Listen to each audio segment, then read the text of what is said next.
Well, welcome everyone to the Wealthy Speaker Podcast. I'm your host, Jane Atkinson, and I'm excited to be talking again to my friend, Judy Carter. Welcome, Judy. Hi, welcome from Venice Beach here. Oh, I'm so excited. I was just in Venice a couple of months ago with my husband, pre-coronavirus, and we had an absolutely fantastic time there. And so I totally know exactly where you are right now. I feel a little more in tune with your community. You have a new book called The New Comedy Bible. Congratulations. Tell us. I just happen to have a copy here. Oh, what a surprise. This is so funny. Yes, The New Comedy Bible, because many of your listeners know me as the author of the original Comedy Bible, not the, well, that's right. I did write the Bible. I'll take full credit for it. I guess this is the New Testament. Okay, there you go. So, so much has changed since I wrote the book. We were all living in fear of, it came out right at 2001. Actually, my book came out the day after 9/11. Oh my So God. it came out, and the book showed Bill Cosby as a legend and Louis C.K. as someone to emulate. And comedy has changed. We're online now with comedy, and speakers have to be funny. People are pretty. We're recording this at the time of the quarantine, and people are pretty down. There's a lot of humor going around that's really turning people off and getting hate mail and ruining people's brand and following. And so there's also, a need to laugh, such a need to laugh during these serious times. I think people are definitely craving something different than the coronavirus news. And we may, I'm not sure exactly when we'll air this recording, but just know we're kind of around the end of April when we're recording it. So there's no question that there is room for humor in what's going on in the world right now, don't you think? No, there's not a need for it. There's a necessity for it. An I know, you were like, uh-oh. Oh, no. Okay, I guess this podcast is over if you're going to say there's no need for it. Yeah, no need. There's a necessity. There's an urgency. Matter of fact, like liquor stores, if they're essential businesses right now during the quarantine, I think humor absolutely is an essential business. Now it's, because I got to say, right now we're living with, they've, taken away our sense of security, our sense of safety. And there is one thing that if they take away, we're doomed. And that's our sense of humor, because it can actually help us cope during this difficult time. Mm-hmm. When you make a joke about something, it becomes more manageable. You have some power over it, right? Except for in-laws. Maybe that's the only thing you can't. Laughing just makes you feel better. I mean, physiologically, it's proven that the endorphins or whatever shoots off in your body when you laugh. I mean, it just changes everything for you and you feel better. So let's talk first, because I know our both our emerging, our intermediate, and our seasoned speakers are going to be thinking about how to deliver their presentations virtually, whether they be webinars or whether they be virtual keynotes. Talk about what some of the nuances are when you don't have an audience that actually laughs. I've been dealing with that. I've been having, releasing all of my content pretty much for free and having free virtual workshops in comedy. And one thing that I do is, if I know I'm going to be delivering funny material, I keep everybody's mics open so I can hear the laugh. Nice. Because if you're putting it out and you're hearing nothing, you're like a snake eating its own tail, and it feels like you're bombing, right? And then what happens, you start to go faster, and that's just... So what about, though, the situations, though, where there's no opportunity to keep the mics open? I love that idea, though. I hadn't even really thought about that. On a webinar style, Yes. We're on Zoom right now, and sometimes we do Zoom webinars where actually the entire audience is muted and they're just chatting with us. What about that situation? Well, here's the thing. You have to find a way that you can have fun yourself and know some things that are funny. So I teach various techniques that pretty much are guaranteed to get a laugh, even if you are humor impaired. And, I just want to say that if you're a speaker, it's you can get away with doing things online, and I'll show you what to do when you like pretend to get a laugh. All right, so I'm going to show you what to do right now. But I do want to say that yes, last week I signed 3 contracts. So speaking business is going to come back, and people will want to meet together. So meanwhile, this is what you can do. So let's talk about a couple exercises that are really terrific. Okay. But before I do, just want to tell you a couple things to avoid. All right. Don't try and get a laugh by trashing someone who's perceived as being oppressed. That's minority groups, LGBTQ community. We're talking about women and victims of violence, ethnic races. This is common sense for any speech, not just for humor. Just don't do it no matter when you're talking and what situation is. Yes. And so during these times, the person to get a laugh on their behalf is look in the mirror. It's you. Okay. Because you might be joking about how it's scary, COVID-19. So let me just say, here's a classic rule that is absolutely, usually really works, because you can't do funny. It's like looking in the sun directly. You got to do it like throw it away. Like I'm not trying to be funny, Okay. I'm not trying to be funny. I'm talking about something serious, right?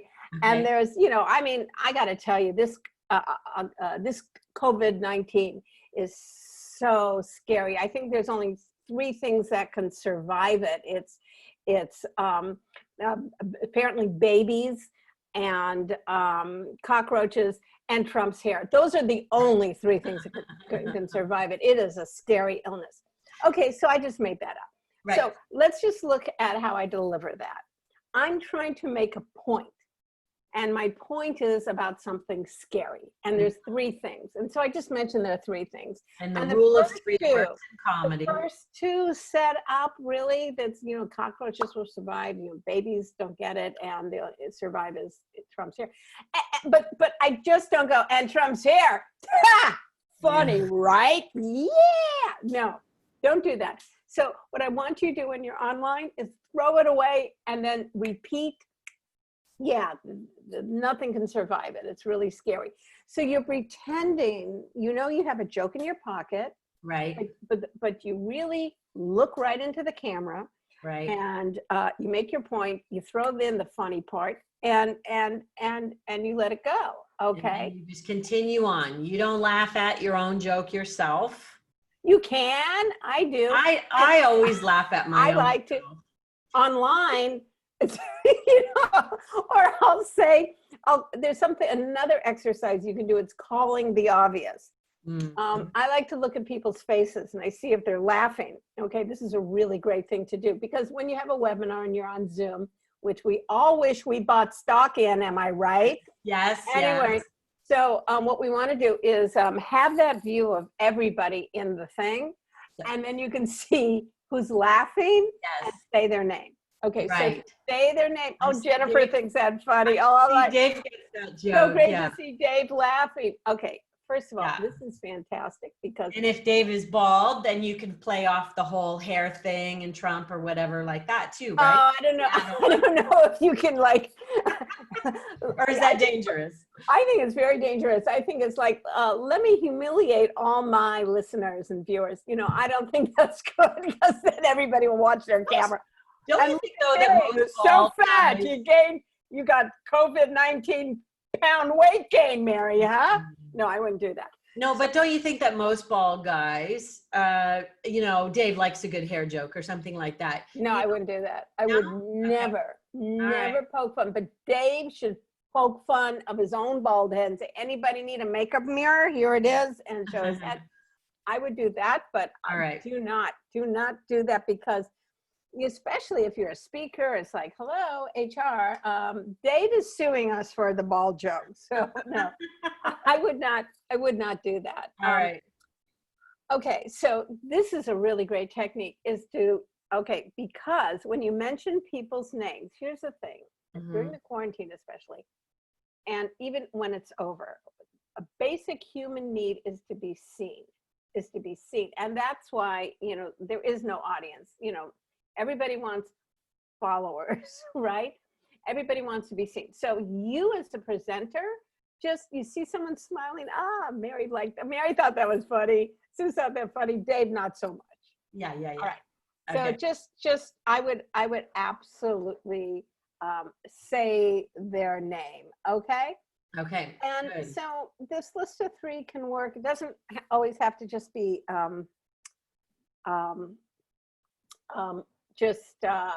one word, but it could be like, you know, it's like, hey, there's, you know, a lot of us are losing a lot of money. I understand there's going to be a huge depression, a recession, maybe a depression. And, you know, there's 3 signs that you are totally broke. You know, you lost your job, you can't even afford food delivery, and you can't even afford to pay compliments, people. It is scary. Okay, Jane understands and agrees with that. I know, right?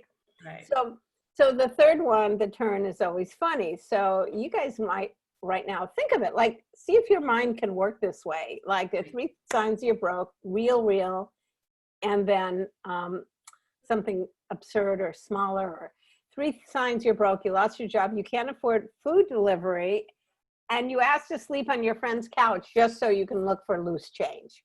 Okay, you know, you find a postage stamp in the bottom of your purse and it doubles your net worth. You know, you are broke. Right. You know, your new pickup line is, are you going to finish that? So, right. Now, this is what I do at the end of the joke, whether I'm online or in live. I hold my hands up and I look at the audience, and I leave time for people to laugh. Okay. Right? Am I right? You know, there's 3 ways that you're broke, you know. Getting paid triggers a call from your bank due to unusual activity. Right? Right. Mary, Jane, Dave, yeah, you relate? Yeah. So this in comedy, in my book, The New Comedy Bible, we break up how to write a joke, and this is called the tag. So the tag is when you shut up and you look at the audience and you nod your head. Right. And now, what if you don't see anybody on your, what if you're just entirely virtual and there's nobody looking at you or nodding their heads? Then what? Oh, I still do it. I still leave time. Okay, don't laugh. You know, don't laugh. What was the first 3 things that can survive the coronavirus is cockroaches, venereal disease, and share. Yeah. Right, people. Oh my goodness, she's gonna live forever. All right. And then here's another technique, because you didn't laugh at it. So this is also what I would say. I would joke. It's called, another technique in the New Comedy Bible is called calling the moment. So let's just say you do the laugh, dead, right? No one hears. And share, right? Okay. Yeah, I'll tell you, it's okay that I'm not getting a laugh. I'm used to it. I live in Los Angeles where everybody is Botox. Nobody laughs here anymore. Everybody, you do a joke here, people are like, you're really funny, but I'd laugh, but I can't move my face. Yeah. So I make a joke about not hearing it. Some of the lines I've used online have been, you know what? I don't hear any laughs. So people, in my mind, I'm going to assume I am killing. Now that's another technique. Yeah. Ready? And I love a good deprecating humor though, right? You know, in the beginning of my career, I was so used to not getting laughs. You know, there's something in there for you to mine as well. Anything Just tell the truth. Like, God, it's hard. Comedians. Yeah. Yeah. And you know, here's the thing. If you say the last line louder and then pause and put your hands up, it just gets a laugh. You know, it just automatically gets a, I'm going to assume people today I'm killing. Right? Anything you say loud at the end of a sentence just gets a laugh. You have some shoes and they're made of leather. Leather, people.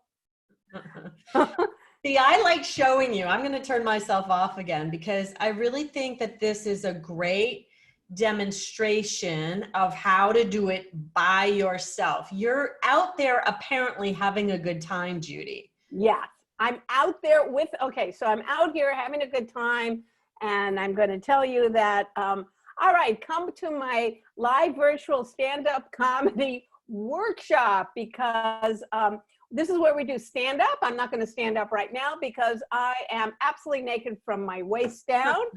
That's right. That's right. I thought that was funny. I don't hear anything, but I'm going to assume right now I am hilarious.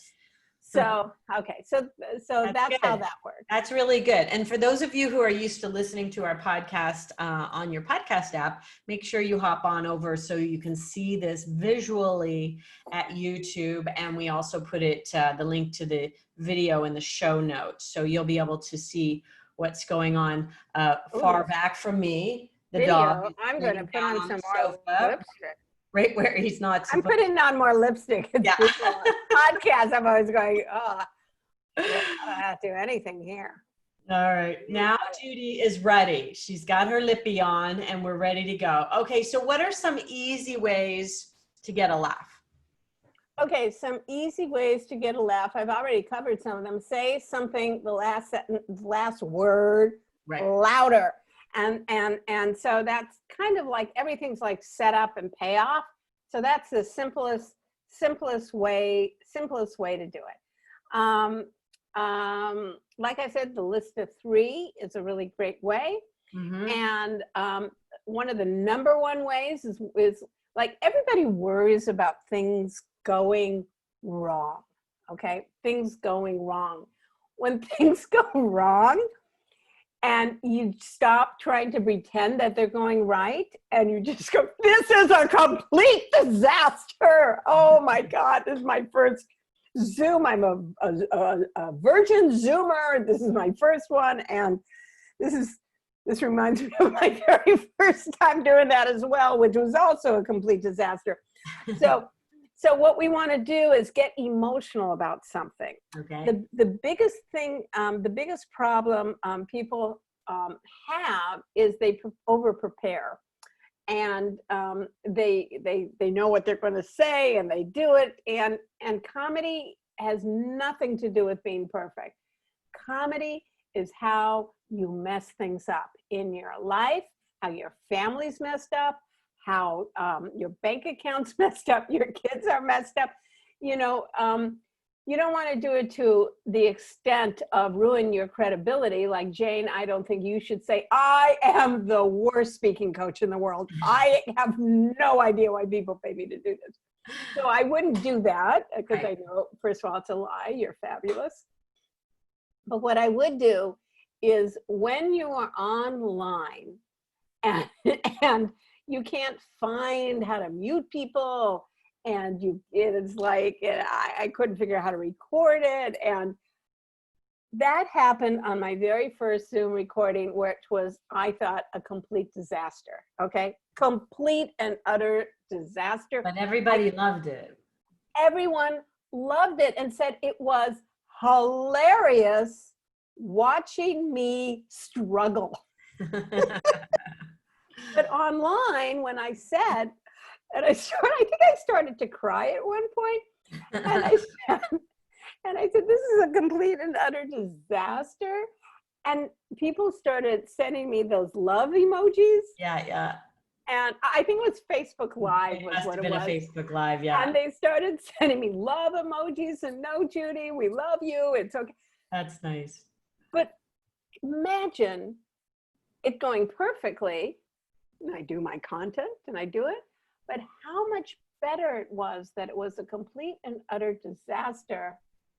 And I admit it. And became, after that, everybody came back next week to, like, we love to look at car accidents, train wrecks, and, you know, it's human nature. Well, we're coming at this from the perspective of humor.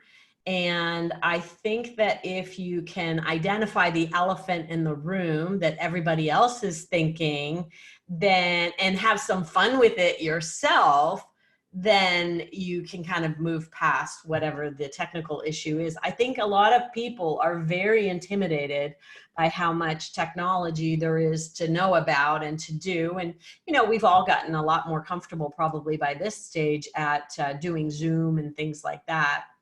But when you can call out the elephant in the room and then laugh at it and laugh at yourself, I think it's just charming.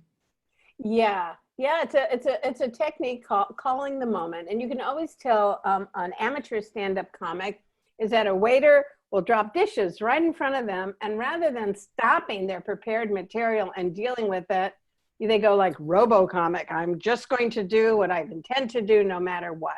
Right. Online, people, this is the key, everybody. If you're listening to this is the key to being funny and being successful and having a huge following. It's called authenticity. Mm-hmm. It's telling the truth. And we have a saying in comedy that goes, bad for life, good for comedy. So all your online disasters are actually hilarious. Matter of fact, the first day of my comedy workshops, what I do is I don't say to people, okay, what's funny? Because then they're going to come up with jokes that are certainly not appropriate for the corporate environment. They're going to come up with toilet, Viagra jokes, pee-pee, poo. And that's another thing, everybody. Do not ever joke about anything coming out of a hole. It's disgusting. People are eating their dinner while they watch you. So Right. just don't do that. Avoid. Like liquid form, gas form, solid form. Just resist. Resist. So don't do anything coming out of a hole. But what you can do is really to talk about something that is really difficult for you, because in comedy, we transform it. We turn a problem into punchline. So the first day of class, what I say to everybody is, what's wrong with your life? What's wrong with your business? And people then go, well, I can't seem to lose any weight. Yay, fantastic. That is so great. And then they come up with great jokes. Like, I got to tell you, it's horrible. I can't lose any weight. The only thing I still fit in are my high school earrings. Okay. It's terrible.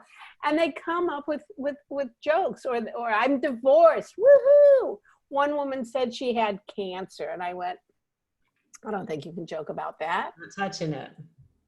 But she did. She was awesome. I'll never forget her standing up in class, and she was really weak. And she said, Judy, this illness has taken away my health, and I'll be damned if it's going to take away my sense of humor. And she stood on that stage and she said, hey, I have cancer. And the audience kind of, down her, right? And then she said, yeah, maybe you saw the bumper sticker in my car out there. Lose weight now. Ask me how. And then everybody laughed. That's good. That's good. And I think if somebody comes to the table with something that is a big bummer like that, then by her giving herself permission to make light of it, it's making it okay for everybody else too, don't you think? Yeah, because this is the core. If you take nothing from this podcast, that woman, she said that laughing at it boosts her T-cell count, went into remission. She wrote a book called Heal with Humor. I think she was on the Today Show. So, Yeah. so she got an entire career out of it. Yeah. So what we do in comedy is take the bad things and turn them into laughs. So let's just go with this. Hey, the quarantine is fantastic.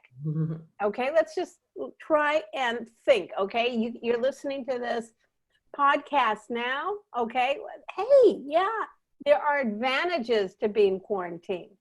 Okay, what's your mind doing now? Because as a comic, you need to think counterintuitively. Right. What are the advantages? Okay, are you thinking of something? It might be, finally, we introverts experience a world that is suited for us. All events canceled, no hugging, no random small talk, and everyone minding their own business. Yeah, guys. Perfect. So that's essentially, if you're a speaker, what you're trying to do is inspire a room. And as a comic, that's the same thing we're doing.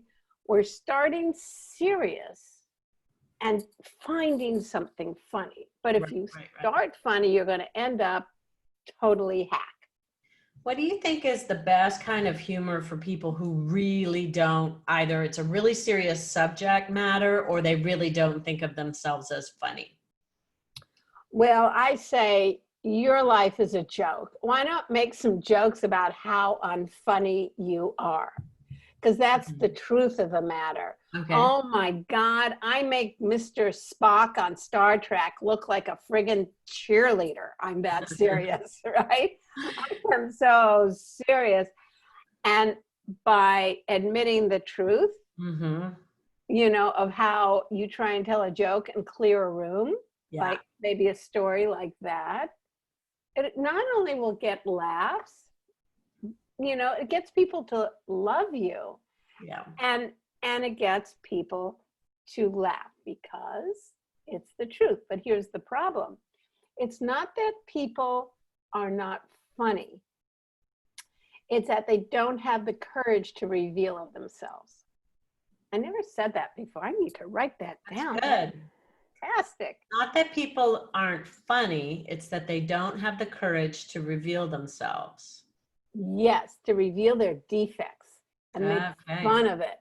And you know, so what they'll do is, okay, my true belief about myself is that I'm totally humor impaired. I am not funny, but I'm going to act like I am funny and say these jokes really loudly and memorize them from the internet. And they, you know, I'm stealing jokes from other people, but they're funny because I can't write jokes. So that's my solution. And that solution will fail because everyone is funny when they tell the truth about themselves and add that little turn, that little effort, that they've read this friggin' book. That's why now they know comedy, because comedy is a lot of different kinds of formulas, and those formulas do work. They really do. So, and wouldn't you say that they could even make fun of their topic if their topic was a very dry topic? Take it away. Give me a topic. Okay, give me something unfunny. I'll try and make let's say on the spot. Technology for bankers. I don't know. Technology for bankers? Cyber security. Cyber security. Okay, so when you're talking about something like cyber security, and what are you saying about it? Cyber security is what? It's you know, it's really hard for people to have cyber security.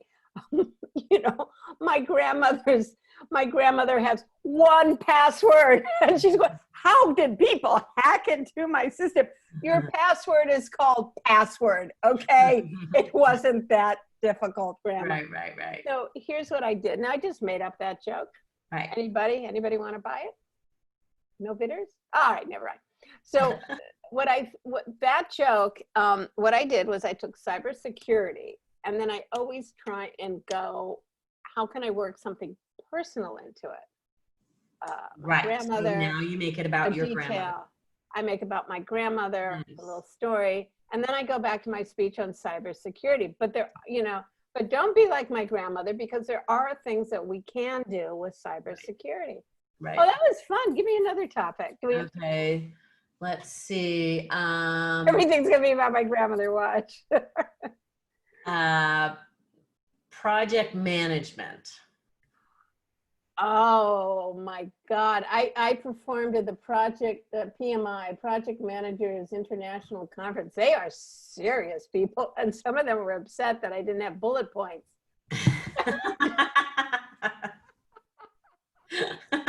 That's good. Oh, when I did that, when I made fun of when I did that, the Gantt charts. I think I did, when I did that, I did the original Gantt chart, which I did a cave painting and showed cave paintings of Gantt charts. But project management is hard. I think one of the things that's hard about it is all the friggin' deadlines that they have, right? Mm-hmm. It's like they have a deadline. And so now I'm going to try and go someplace personal with it. So my head is going, I'm just doing it. Like, by the way, Jane and I did not rehearse this. They're thinking on the fly. The kind of joke I come up with, it's obvious you didn't rehearse it. I'm thinking about deadlines. Now I'm thinking about, where am I going to go with this? So I go like something personal. Hey, people, you're all going like, we have to hit a deadline. We have to hit a deadline. Do you bring your work home and you're like that at home? Where's dinner at 6:03? You said you'd have it at 6 p.m. at 6:03. We are past the deadline. Right? So you want to do like can you imagine a project manager having sex? This is going way past 6 minutes I've allotted. I have no energy. It's past the deadline. You're making me laugh, but I'm coughing at the same time. There we go. Okay. So, well done. I love that you came up with that on the fly. That was really a couple of good zooms there. I'm like an idiot savant there, Jane. Thank God I made a living from, like, this shirt bought me like 2 jokes. My house in Venice bought me like 3,000. It's the only thing I really know how to do is really to write material. You just got to go, what am I trying to say? And if it's a serious topic, what can I work in that's not, I don't ever say the word what's funny. I say what's personal. So I try and get into like project manager. They're very serious. They have a deadline. Right. Are they good. Like this at home? And then then you start thinking of in bed, at dinner, and your mind goes to all those places. I love it. I love it. Well, Judy Carter, wow. You've given us a lot to think about in terms of being funny. And especially, I think, in today's world, it's a lot easier, I think, to be funny on a stage with a lot of people giving you that feedback. And so you've demonstrated beautifully for people how they can do it, even virtually. Talk about if people would like to get a hold of the book and maybe look into some of your workshops. How do people get in touch with you? I'd like to give you an email, and it'll have a link, because, you people, your listeners, especially in Canada, are probably all high right now. And they're not going to remember, here's a phone number or anything. But you can remember my name, which is Judy Carter. And then you can remember this word free. So free@judycarter.com. If you email, I'm going to send you, I'm just giving it all away, Jane. I have like this university I created, which you have this wonderful video in it about marketing. And I'm just giving it away free now. A year subscription free. So you can learn about comedy, and you also can take these free workshops with me. And if you want that information, if you just send me an email, free@judycarter.com. It's not a long ethnic name that you think it would be. It's JUDYCARTER.com. So take that joint out of your mouth and send me an email, because that's a way for you to get some really good training and information where we just get online and we play. And one thing when I do my online meetings is that I call on people, and people are writing in the chat, and I say, okay, here's the setup. What's something funny? And then they write, and we have a blast doing it. Yeah, and you could walk away with some really great material that then you can incorporate into your presentations. I don't think there's anything more valuable than adding humor to your presentation. The old joke was only be funny if you want to get paid. I don't know what the new version of that is. Judy, do you have a new one? No, I don't, because it's like as I Still heard it, works. you have to be funny to be a professional speaker, and the answer is no, you don't. Only if you want to get paid. Only if you want to get paid. So I hold on to the punchline. Okay. No, you don't have to be. Only if you want to Okay. get paid. And it's so true, because if you're talking on communication, leadership, sales, whatever we all speak about, stress reduction, life balance, whatever you speak on, there's a lot of other speakers who speak on that. But if in your video, you have the audience laughing, you are going to be the one to get the job. I love it. Well, thank you, Judy Carter, for your time today. We appreciate you. For those of you listening in, let us know that you appreciated us. Leave us a review, leave us a rating, and make sure you subscribe to get all of the good stuff that's coming up at the Wealthy Speaker Podcast. And for that, we will say, see you soon, Wealthy Speakers. Bye for now, everyone.